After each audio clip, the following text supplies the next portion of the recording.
Well, I had recorded my entire video for Suicide Squad before remembering that I also wanted to include Birds of Prey and the Fantabulous Emancipation of one Harley Quinn.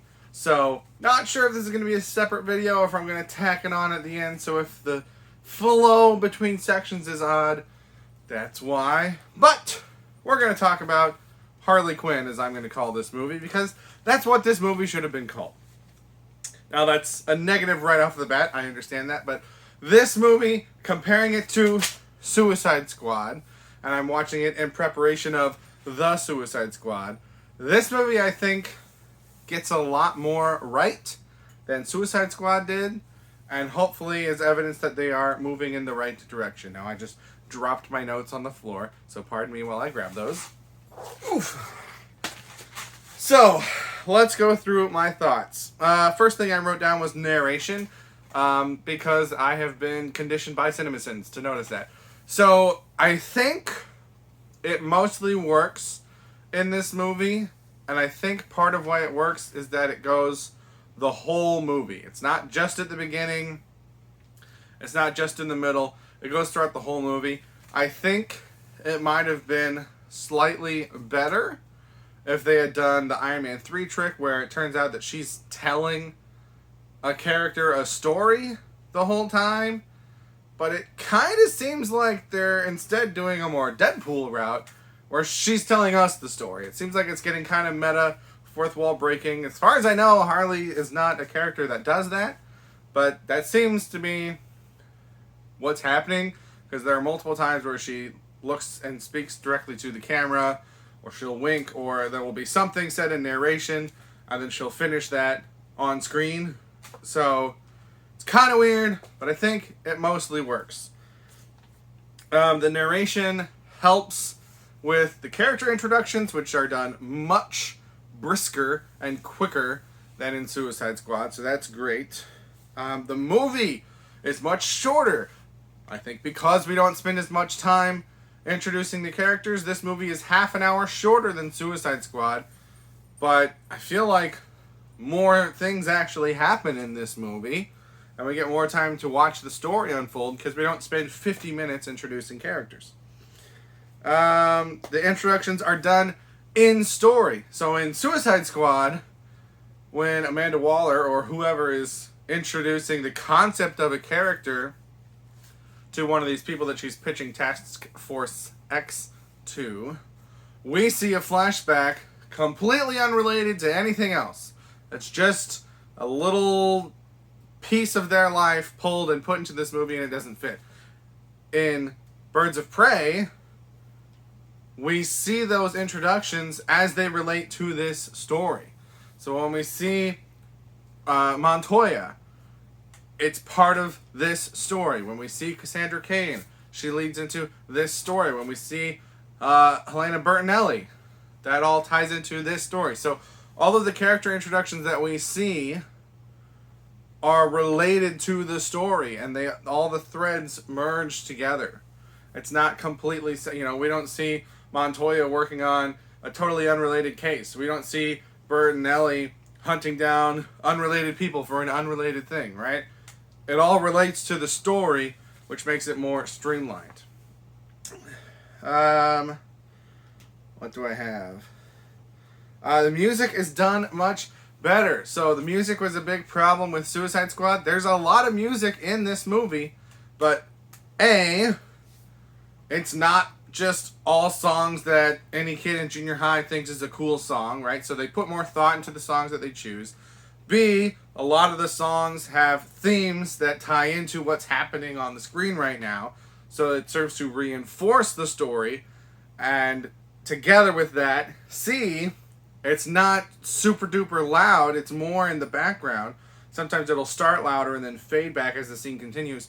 So it serves the story, and it supports the story. It's not a distraction from the story. Still a lot of music, but I think I was more apt to notice it because I was comparing it to Suicide Squad. Lots of movies have lots of music in the background. But this one does it much better than Suicide Squad did. So if they continue that progress into the Suicide Squad, then we should be in good shape. The egg sandwich.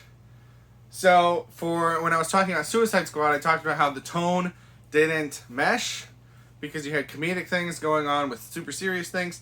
This movie takes a very non-serious approach, and even though they do more serious things in the movie, you start from a non-serious approach. And one of the best ways that they show that is that when they are trying to get us to have sympathy for Harley, they do that with a breakfast sandwich. It's not Suicide Squad, where we get into heavy stuff with Deadshot and his daughter and his wife right away. We don't talk about Diablo melting his entire family, right? We're not trying to sell the seriousness of it. We're showing this person who really wants a breakfast sandwich and has that taken away. And everyone can relate to that, and it's funny, and it comes back at the end for a nice big payoff. That is how you get people interested in these characters, and that is how you make the tone work, because you put a lot of attention on something that should not be significant, and you make it significant. You make us care about it, which makes us care about the characters. Much better than Suicide Squad. Bing Bag Gun scene, I think, is great. This movie does a much better job at showing how capable Harley is as a combatant and as a fighter, and we get to see her unique style of fighting. She's not just hitting people with a bat or shooting them with a gun while 30 other people also shoot people with guns. She's very unique in this movie, and it's great to be able to see focus on that. The one song that I thought was a strange addition was The Diamonds Are a Girl's Best Friend, because it's this weird, not a dream sequence that she's going through as she's being tortured. So that one, I think, is more distracting, and it's like right in the middle of a scene, so it really brings that scene to a halt and stops and breaks up the flow, and it's really, really weird. And I don't know if it was maybe only there because of Ewan McGregor, and he was in Moulin Rouge, and that song is a big part of the plot of Moulin Rouge. So I don't know if it was supposed to be some kind of in-joke, but that's the one song that I found to be distracting from the story. So they did better. That doesn't mean that they don't make mistakes still. The Funhouse, again, Suicide Squad, totally generic, totally boring. We have to stop the magic person with a sky beam. And it's not fun to watch. With a character like Harley Quinn, putting them in a fun house with all these weird attractions and, you know, the mirrors and whatever those tongue things were and the hands and the spinning thing. So much more fun and interesting to watch. So even though you're still just watching people punch people, the scene is more engaging because of the setting and because of the connection that that character has to the setting. So we're more invested while we're watching it. And then the last thing I wrote down was the sketching. I don't know if it's called sketching with rollerblades. I think that's what it's called with a skateboard, if my Tony Hawk video games memory serves me correctly. But again, it's just a fun thing. It's a nice callback to the roller derby stuff that we saw earlier, watching her go along with the rollerblades following these cars. And again, it makes for a fun, unique fight scene where she's rolling up and using the roller skates. I guess, did I say roller blades before? They're roller skates, not roller blades. But that's not something that you see in a lot of movies, so it really sticks out. So, biggest problem with this movie is that it should not have been a Birds of Prey movie. It should have been a Harley Quinn movie. They wanted to focus on the star power of Margot Robbie and the cultural phenomenon around Harley Quinn. They should have focused on that, or they should have at least just called the movie Harley Quinn. And the rest of these characters, they don't really detract from that. And so you can still have pretty much the same movie and bring them in, and she name drops that they call themselves the Birds of Prey, and set that up, and then make a Birds of Prey movie. and call that one Birds of Prey. So I honestly think the biggest problem with this movie was the title. And if they would have just called it Harley Quinn, people would have understood what they were in store for. And instead of trying to also combine that with a Birds of Prey movie, use that to set up a Birds of Prey movie that then people would have gone to if that's the characters that they wanted to see. So, much better movie, I think, than Suicide Squad. Still wasn't a huge fan of it. I feel like I'm saying a lot of positive things about it. I liked it better, but when I watched it just now, it was the first time I've watched it since the theater, and I know that because it was still in the shrink wrap. So, and the shrink wrap had a promo sticker on it, which means I only bought it for Black Friday. But all that aside, we're talking about Suicide Squad. We're getting hyped for the Suicide Squad. This, I think, comparing it to Suicide Squad, fixed a lot of mistakes of that movie and is a better, more enjoyable, and shorter movie. So if they continue to fix those elements, this gives me hope. And I'm a little nervous because it raises my expectations a little bit for the Suicide Squad, although Idris Elba I still think is going to kill it. So I'm not too excited for it. But Idris Elba kills franchises. He doesn't necessarily make movies bad. So I think my prediction that I mentioned in the previous segment is still going to hold true, where the movie's going to be better, it just won't make as much money and it won't perform as well. So this actually makes me more hopeful for the Suicide Squad.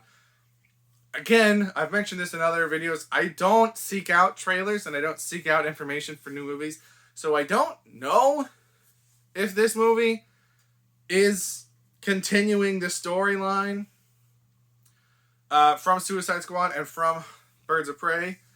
There's a line in Birds of Prey. There are some references to Suicide Squad. She points out Captain Boomerang. She's like, oh, I know him. So there's a loose tie there, but it's not solid. I'm kind of hoping it's the same thing here. Or maybe there are some references and some acknowledgments, but it's not super tied down to the story. But even if the narrative doesn't continue on, the production is continuing on from these two films. So hopefully they keep moving in the right direction and we get a really fun, enjoyable movie.